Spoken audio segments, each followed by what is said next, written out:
Hello everyone, आज से हम लोग एक नई प्लेलिस्ट शुरू कर रहे हैं जिसमें मैं पीवाईक्यूज जो है तुम्हारे मैथ्स के उन सबके सॉल्यूशंस पोस्ट करूंगा। आज हम लोग क्वाड्रेटिक इक्वेशन से शुरू कर रहे हैं, तो जल्दी से एक बार चैप्टर अपना रिवाइज कर लो और साथ साथ मैं तुम्हें क्वेश्चंस दिखाऊंगा और उसके बाद हम लोग वीडियो डिस्कस करेंगे। ठीक है, तो चलो बिना किसी टाइम वेस्ट के शुरू करते हैं। पहला क्वेश्चन 2002 में आया था मेंस में। If alpha is not equal to beta और अल्फा और बीटा के कुछ रिलेशन दिए हुए हैं जो फॉलो करते हैं वो, then the equation having alpha by beta and beta by alpha as its roots. ठीक है, तो यहाँ से इन दोनों इक्वेशंस को ध्यान से देखोगे तो बिल्कुल सेम फॉर्मेट के। इससे हमें क्या पता चल रहा है कि अगर x square is equal to 5x minus 3 equation में अल्फा और बीटा पुट करोगे तो इसका मतलब ये इसके रूट्स हैं, क्योंकि वो सेटिस्फाई कर रहे हैं उसे। तो इसका मतलब alpha square x square minus 5x plus 3 is equal to 0 के रूट्स अल्फा और बीटा हैं। तो सम ऑफ रूट्स हमें क्या पता चल जाएंगे, माइनस बी बाई ए यानी माइनस ऑफ माइनस 5 बाई 1, इसका मतलब 5, और alpha beta is equal to c by a यानी कि 3। अब हमें क्या बोला है, अल्फा बाय बीटा और बीटा बाय अल्फा जिसके रूट्स हैं ऐसे इक्वेशन बताओ। तो उस इक्वेशन के सम ऑफ रूट्स क्या होगा, alpha by beta plus beta by alpha, क्योंकि ये दोनों उसके रूट्स हैं। तो इसका मतलब alpha square plus beta square upon alpha beta. Alpha square plus beta square कैसे निकाला जाए, हमारे पास अल्फा प्लस बीटा है और अल्फा बीटा है, तो alpha square plus beta square को तुम लिख सकते हो अल्फा प्लस बीटा का whole square minus 2 alpha beta, बिल्कुल, upon alpha beta. Values put करो, अल्फा प्लस बीटा की वैल्यू हमारे पास 5 है, 5 का स्क्वायर 25 माइनस 2 अल्फा बीटा यानी कि 2 इंटू 3 6 अपॉन अल्फा बीटा यानी 3, 19/3 सम ऑफ रूट्स आ गया। और प्रोडक्ट ऑफ रूट्स तो सीधा सीधा हमें 1 दिख रहा है, क्योंकि alpha by beta into beta by alpha is simply 1। अच्छा, इस क्वेश्चन में एक काम कर सकते थे तुम, अगर तुम इतना सब कुछ सॉल्व ना करना चाहो, सीधा ऑप्शन देखो ना, ये जरूर करना हर पेपर में। तुम्हें क्या दिख रहा है, इस इक्वेशन को देखो। चलो एक बार अपना आंसर फाइनल कर लेते हैं पहले। सम ऑफ रूट्स 19/3 है और प्रोडक्ट ऑफ रूट्स 1 है, तो इसका मतलब इक्वेशन क्या बनी, तो इसका मतलब ये माइनस बी बाई ए होगा। ए की वैल्यू अगर हम लोग 1 रख लें तो बी की वैल्यू माइनस 19/3 होगी, तो minus 19/3x plus sum of roots 1 is equal to 0। ये हमारी इक्वेशन होगी, 3 से मल्टीप्लाई कर दो तो 3x square minus 19x plus 3 is equal to 0। तो 3x square minus 19x plus 3 is equal to 0, ये ऑप्शन हमारा सही हो गया। अब इस क्वेश्चन में ध्यान से देखो ऑप्शंस क्या है। इस ऑप्शन में देखो प्रोडक्ट ऑफ रूट्स क्या है, c बाई ए 1, इसमें देखो माइनस 3/3 माइनस 1, इसमें देखो माइनस 3/3 माइनस 1, इसमें तो भाई 3/1 तो 3। इसका मतलब तुम सीधा सीधा एलिमिनेट कर सकते थे बिना कुछ किए, क्योंकि प्रोडक्ट ऑफ रूट तो तुम्हें सीधा सीधा 1 दिख ही रहा है, तो सीधा ए ऑप्शन मार्क करो और आगे बढ़ जाओ। चलो दूसरा क्वेश्चन ये, एक बार पॉज करके ट्राई करो अपने आप। Difference between the corresponding roots of the equation this and this is same.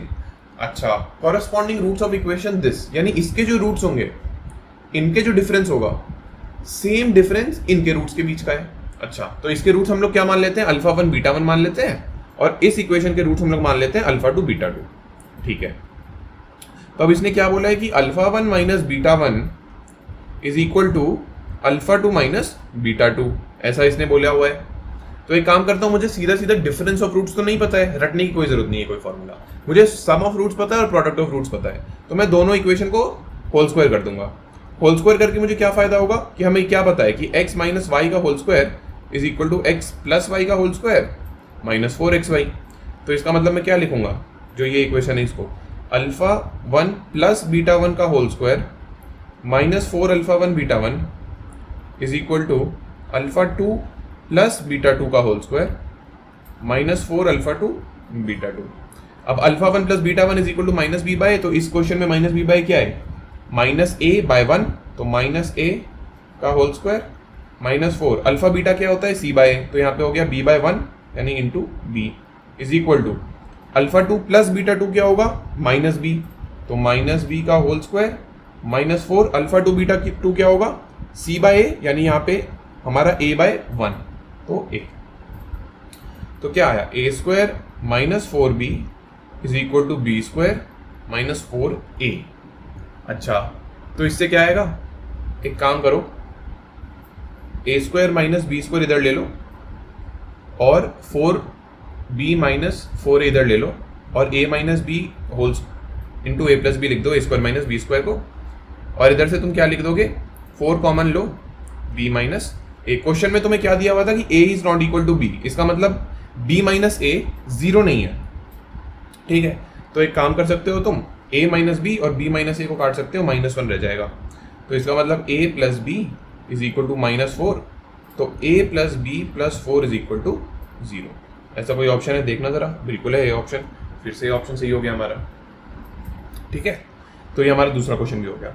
देखो क्वाड्रेटिक इक्वेशन में कुछ भी नहीं है, सम ऑफ रूट्स और प्रोडक्ट ऑफ रूट्स पे खेलना है तुम्हें ऊपर नीचे, और मेंस के सवाल तो बहुत इजी होते हैं।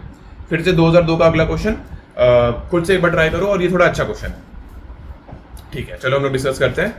Product of real roots of the equation पूछा है कि पॉजिटिव है नेगेटिव है। अब तुमने अच्छा चांस है कि क्या गलती कर दी होगी।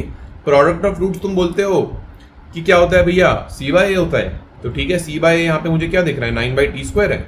9/t² तो हमेशा पॉजिटिव होता है क्योंकि t² पॉजिटिव है, 9 पॉजिटिव है। इस क्वेश्चन में हमने अज्यूम किया हुआ है कि t एक रियल नंबर है, ठीक है, लेकिन इसमें एक गलती है।